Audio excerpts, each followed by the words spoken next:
Jai Hind, one and all. The topic we are going to take today is graphs. Since we have already discussed uniform motion, the derivation of uniform motion, equation of uniform motion. After studying the equation and all, we need to follow up the graphs.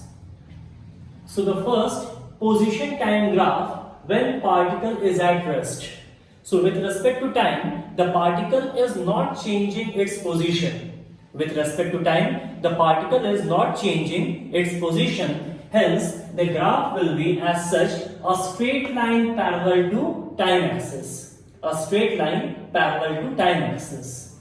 Similarly, position time graph for particle in uniform motion. If the particle is in uniform motion, then the graph will be a linear graph.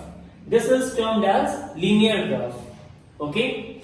Now, position time graph for particle having some initial velocity. Suppose when the particle has started its motion, it is having some initial velocity. With that initial velocity, we have been asked to draw a graph.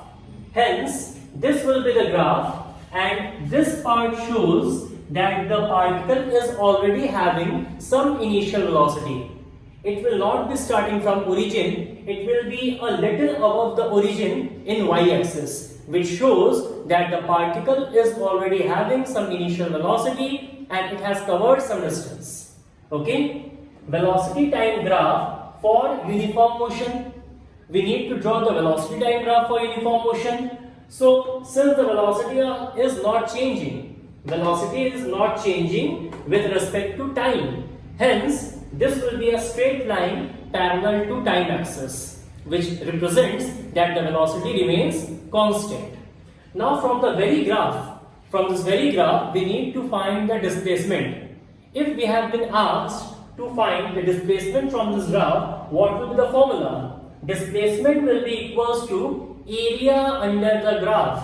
Displacement will be equals to area under the graph. So we have marked this area as the dotted line as the shaded portion. You can say this is the shaded portion. Now we have multiplied velocity with the change of time. Change of time, it has been shown. This is time t1, this is time t2.